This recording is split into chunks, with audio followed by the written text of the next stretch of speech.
مرحبا آ گیا رمضان ہے، مرحبا آ گیا رمضان ہے،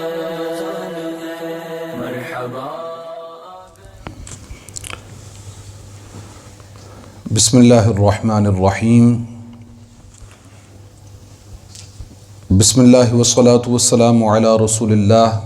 الصلاة والسلام علیک یا سیدی یا رسول اللہ، وعلی آلک واصحابک یا سیدی یا حبیب اللہ۔ عن ابن مسعود رضی اللہ تعالی عنہ قال قال رسول اللہ صلی اللہ تعالی علیہ وآلہ وسلم ایکم مال وارثہ احب الیہ من مالہ قالوا یا رسول اللہ صلی اللہ تعالی علیہ وسلم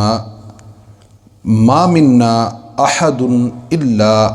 مالہ احب الیہ قال فإن مالہ ما قدم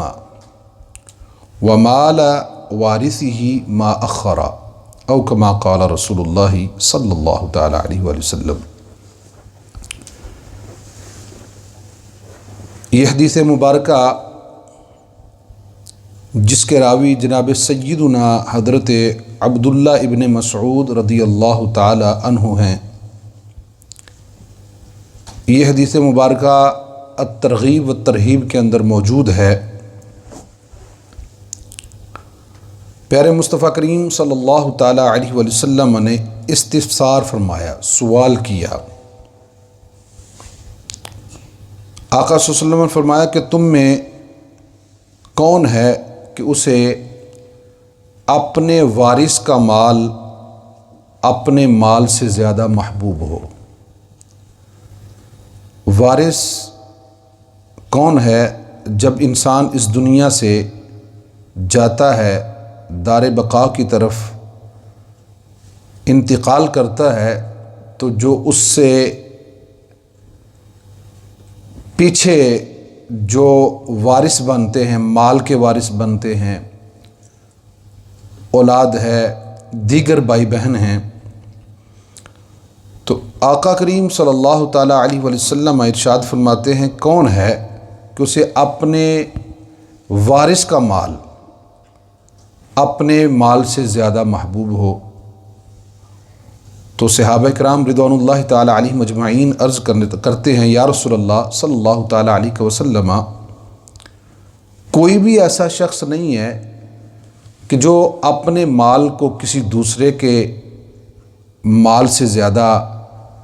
پیار کرے، اپنے مال کو چھوڑ دے، اپنے مال سے اتنا محبت نہ کرے جتنا کسی دوسرے کے مال سے محبت کرتے، ایسا تو کوئی بھی نہیں۔ تو پیارے مصطفیٰ کریم صلی اللہ تعالیٰ علیہ وآلہ وسلم نے ارشاد فرمایا کہ سنو اپنا مال کون سا ہے۔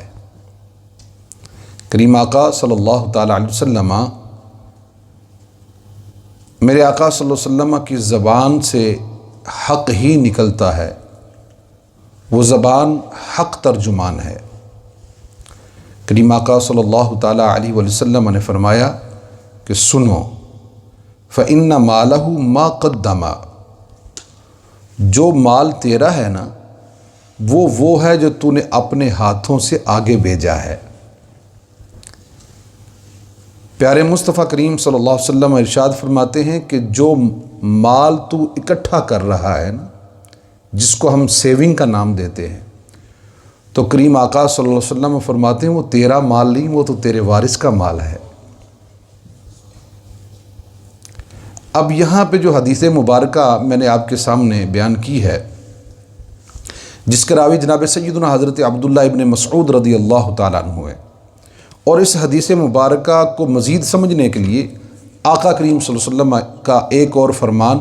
اور اس میں سے ایک حصہ آقا صلی اللہ علیہ وسلم فرماتے ہیں والجاہل السخی احب الی اللہ من عابد بخیل۔ آقا صلی اللہ علیہ وسلم فرماتے ہیں کہ سنو لوگو، جاہل سخی جو ہے نا، اللہ کو جو بخیل عابد ہے جو کنجوسی کرتا ہے لیکن ہے بڑا عابد زاہد ہے، آقا صلی اللہ علیہ وسلم فرماتے ہیں رب تعالیٰ کے ہاں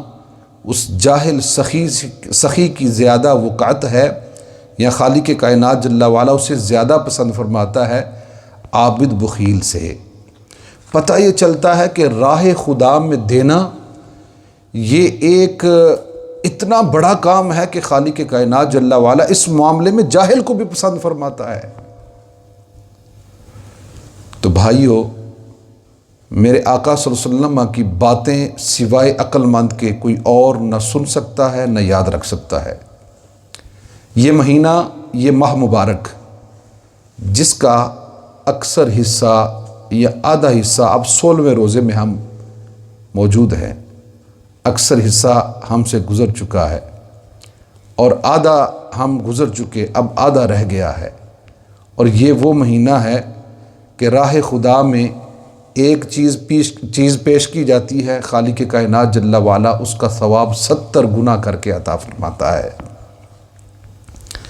آقا کریم صلی اللہ علیہ وسلم کی دیگر احادیث اگر ہم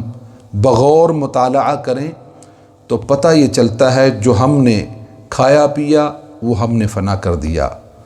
جو ہم نے پہن لیا وہ ہم نے ختم کر دیا، اور ایک وہ مال ہے جو ہم جمع کرتے رہتے ہیں، اس کو بالکل حرام نہیں قرار دیا گیا شریعت میں۔ اپنی ضرورتوں کے پیش نظر جو ہے نا وہ وجہ سے مال کا اکٹھا کرنا کوئی حرام نہیں ہے، لیکن کریم آقا صلی اللہ علیہ وسلم فرماتے ہیں کہ ایک وہ مال ہے جو اکٹھا کرتا ہے، فرمایا وہ تیری قسمت میں نہیں ہے، وہ تیرے وارث لے جائیں گے، اور ہو سکتا ہے کہ وہ مال فتنے کا بھی سبب بن جائے۔ اور میرے کریم آقا صلی اللہ علیہ وسلم فرماتے ہیں تیرا مال وہ ہے جو تو نے اپنے ہاتھوں سے راہ خدا میں دیا ہے۔ اور یہاں پہ میں عرض کرتا چلوں، زکوٰۃ ہے، فرض ہے، وہ دینی ہی دینی ہے، اور دیگر صدقات واجبہ جو ہیں واجب ہیں وہ دینے ہی دینے ہیں، لیکن رب تعالیٰ کے ساتھ جو سودا کرنے والا ہے وہ ہے جو اپنے اصلی مال سے دیا جائے۔ اور بہترین موقع ہے ایک بندے کو پتہ چلے نا کہ میں 1 روپیہ یہاں پہ 1 پاؤنڈ جو ہے راہ خدا میں خرچ، یعنی ویسے میں خرچ کروں گا یا میں انویسٹمنٹ اس کی کروں گا، تو اس کو پتہ چلے نا کہ وہ 70 گنا کر کے وہ 70 ٹائم جو ہے نا وہ اس کا زیادہ مجھے ملے گا، تو مجھے بتائیے کہ کوئی شخص ایسا ہوگا جو اس انویسٹمنٹ کو پسند نہ کرے گا؟ ضرور کرے گا۔ وجہ کیا ہے؟ اس کو پتہ ہے کہ میں مال تھوڑا دوں گا، ریٹرن جو ہے وہ ہو کر بہت زیادہ آئے گا۔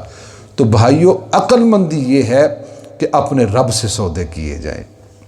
اور اپنے رب سے سودا یہ ہے کہ بندہ راہ خدا میں دیتا رہے، اور ایک ایسا وقت آئے گا کہ خالق اس کے مال کو ایسا پسند۔ وجہ کیا ہے؟ وجہ یہ ہے کہ وہ راہ خدا میں دے اس لیے رہا ہے، ایک تو وہ غریب غربا جن کے پاس کھانے پینے کے لیے مال نہیں ہے، سامان نہیں ہے، کھانا نہیں ہے، ان کا پیٹ بھرے گا، اور دوسری وہ راہ خدا میں اس لیے دیتا ہے کہ وہ رب کی رضا چاہتا ہے۔ اور جب بندہ رب کی رضا چاہے اور راہ خدا میں مال خرچ کرتا رہے، پھر خالق کائنات جل وعلا اس کو اس جہاں میں بھی کمی نہیں چھوڑتا، اور پھر بعد وفات بھی وہ شخص کبھی دیکھیں تو اس کو وہ مال کئی صورتوں میں بڑھ کر نیکیاں بن کے اس کے سامنے آتا ہے، اور قیامت کے دن جو ثواب ملے گا وہ ہم نہیں جانتے، وہ دینے والا جانتا ہے، یہ لینے والا جانتا ہے۔ اللہ تعالیٰ کی بارگاہ میں دعا، خالق کائنات جل وعلا ہمیں اپنی راہ میں خرچ کرنے والا دل بھی عطا فرمائے، اپنی راہ میں وہ مال ہمیں عطا فرمائے جو اس کی راہ میں خرچ ہونے والا ہے۔ اللہ تعالیٰ عمل کی توفیق نصیب فرمائے۔ وما علینا الا